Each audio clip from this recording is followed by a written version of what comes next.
Cándido Méndez, muy buenos días. Buenos días. Pilar Velasco, Marta Gómez Montero, Graciano Palomo, buenos días. Debatiremos sobre lo que significa vivir en el centro de las grandes ciudades estos días navideños. Pero estamos de hablar de esa conspiración judeo-masónica, ¿no? Israel siempre era el enemigo a vencer. Pilar. A ver, yo creo que el Partido Popular, la decisión de hacer una oposición muy dura contra el Partido Socialista, lo que no puede hacer es salirse del tablero internacional y además con contradicciones, porque Feijóo ha sido durísimo con Sánchez, pero luego ha reconocido prácticamente lo mismo. Déjame, Pilar, que escuchemos a Feijóo, ya que lo invoca. Contundente también la reacción de Isabel Díaz Ayuso en redes. ¿Cómo se define, dice al político, que siempre se pone al lado de los terroristas? Bildu, CDR, Hamás, y lo deja así con un interrogante, Pilar. Pues es lo que decía, es salirse del tablero de la política internacional. Yo creo que el PP no debería de consentir en absoluto y bajo ninguna circunstancia que la embajada israelí, la diplomacia israelí, acuse a España de estar del lado del terrorismo. Porque Sánchez no ha dicho nada en el contexto de cómo se refirió a Netanyahu, no ha dicho nada que no haya dicho cualquier actor internacional. Lo dijo incluso Anthony Blinken, y me voy a Estados Unidos porque son quienes más median en este conflicto diplomático, que llegó a decir hay que hacer más para evitar las muertes de civiles. Hoy mismo, el representante de la política exterior europea, el señor Borrell, dice el horror de la masacre de Hamás no justifica el horror de las bombas de Gaza. Y lo que le dijo Sánchez a Netanyahu es, oiga, si usted es un aliado, y entendemos que Israel es un aliado de las democracias occidentales y de los 27 europeos, lo que no puede hacer, o bueno, lo que no puede hacer ni siquiera dijo eso, las muertes de niños son insoportables, más de 6.000 niños asesinados, un niño muerto asesinado cada 13 minutos según Naciones Unidas. Lo siento, pero si un país aliado como España no le puede decir a Netanyahu que se controle en una guerra indiscriminada y sin límites sobre la población civil, ¿para qué sirve la diplomacia? Porque la diplomacia también es ponerle límites y recordarle al otro que tiene que respetar el derecho internacional y el derecho humanitario.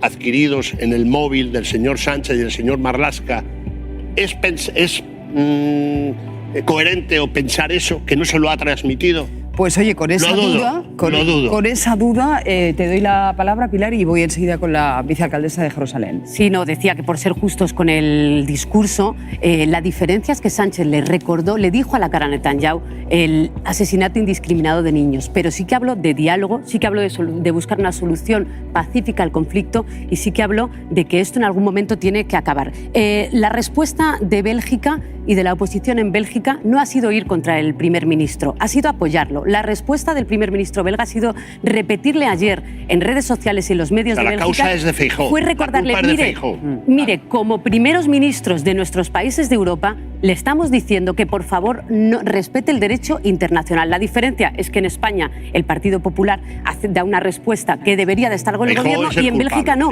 porque en Bélgica no se ha permitido que se llamara al primer ministro que apoye el terrorismo. Pues, y aquí, bueno, dejadme que salude a Flair Hassan, de que, bueno, Israel era demasiado... Susana, sensación no, tenían datos de que Israel estaba apoyando a los secesionistas. Te iba a decir que era demasiado sensible a la posibilidad de que se independizase Cataluña y que algún tipo de vínculo o ayuda estaba llegando. Bueno, pues no sé si podemos recuperar esa conexión, pero... Sí, no, decía, y aprovechando que está aquí con nosotros Margallo, la proposición que se aprobó en el Congreso en 2014 fue con la mayoría absoluta de Rajoy, en la que se comprometieron a promover el Estado palestino, pero es que en el programa electoral también de Feijóo, de julio, reconocía la búsqueda de los dos estados, que es lo mismo que dijo Sánchez delante de Netanyahu, la búsqueda de los dos estados y que lo lleva en el programa del Partido Popular. Pero y que es donde hay que recordarlo. Pero tú poner el acento como haces en la oposición española, Sánchez, después del muro, no se merece ningún tipo de que le salven la piel en sus errores monumentales. O sea, que vas por ahí después del muro y ha despreciado a la oposición, humillado, si quieres te digo palabras sexuales, vituperado, pero de que a la oposición que le ha ganado las 3 últimas elecciones. Nadie, Graciano, opina en la posición en la posición de Feijóo. Lo que pasa es que a Israel no se le puede decir, mira, ¿sabes pues habrá cuál que es la diferencia? Mira, con el 89, Felipe González le pidieron que organizara la conferencia de Madrid, que propició los acuerdos de Oslo. Estuvo aquí todos los grandes del mundo, desde Gorbachov, Bush, todos los como hoy en Barcelona. No, como hoy en Barcelona no. Los 27. Hoy en Barcelona y el mensaje no es contra los 27 y contra el Foro de Barcelona. Es hay que decirle a Israel que se tiene que sentar en el Foro de la Paz. A ver si vamos a poner el mensaje en el sitio equivocado. Pero Pilar, el mensaje fundamental tiene que ser contra Hamás. O sea, el mensaje en el origen está Hamás. Hamás es un grupo terrorista. Israel es un Estado. Y es a quien hay que llevar a la mesa de negociación y a la mesa de paz. Lo que ha contado Graciano tiene toda la razón. El actor internacional que era España, que jugó con esa conferencia de paz con Felipe González. Ahora no pasa por ser un actor neutral. Seguramente no estabas no puede ser anfitrión de ninguna cumbre de paz. Ha perdido esa autoridad moral. Cosas, ¿no? Pues, es decir, los asesores externos que están en la sociedad civil o a través de alguna fundación. Eso es fundamental. Y también, si se va a producir algún tipo de cambio en el departamento de comunicación, en un partido de la oposición está decisiva o no. Sí, pero bueno, las caras... Se te olvida una portavocía importante, que es la del Senado, que como estamos en esta lógica casi bilateral americana... En la que el Senado no es nada importante, Pilar. El Senado es la Cámara donde el Partido Popular tiene mayoría absoluta. Tú dices, perdóname Graciano, que yo he respetado tu turno, tú dices que no es nada importante, yo creo que Feijóo no estaría muy de acuerdo contigo, porque esa mayoría absoluta le sirve para hacer oposición donde pueden hacer oposición. Esa portavocía del Senado, que Arenas ya manifestó que podía, bueno, que estaba ahí de manera transitoria, podría ser importante, y en el Congreso cuidado, porque esas portavocías, si bien se busca un perfil duro, también tienen que medir, porque intentarían tumbar leyes del Partido Socialista en el Congreso. Y para eso tienes que ser capaz de interlocutar con otros grupos en el Congreso y no quedarte en el rincón, en ese muro con Vox. Con lo cual, ese portavoz de esa portavocía del Congreso, veremos cómo resuelven esa dualidad. La portavoz del Senado va a ser una mujer, o sea, va a ser una mujer, hay varios nombres, pero va a ser una mujer. Y luego ahora mismo están en el Congreso estarían entre Miguel Tellado, que es el que tiene más papeletas, y Carmen Funes, porque al final lo que te dicen en el PP, lo que te dice el equipo de Feijóo, el verdadero portavoz va a ser Feijóo. Los grandes debates con Pedro Sánchez querían, él argumenta varias cosas. Yo no estoy con de todas maneras, entonces, esta es la cuestión.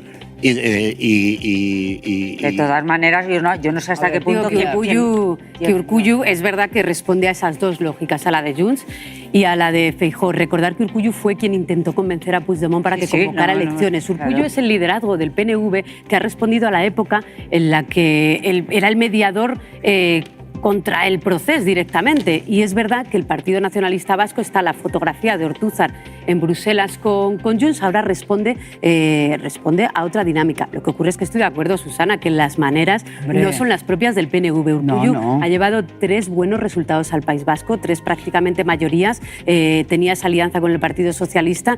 Las maneras no son propias del PNV, lo que quiere decir que nerviosismo. Pero se llevan, eso denota mucho nerviosismo de cara a las vascas, que son pero igual se han hecho trotskistas, los del PNV, se han hecho trotskistas. Todo lo contrario, ¿no? Quieren de gobernabilidad con Junts. Como forma parte de un equipo, de un gobierno de progreso.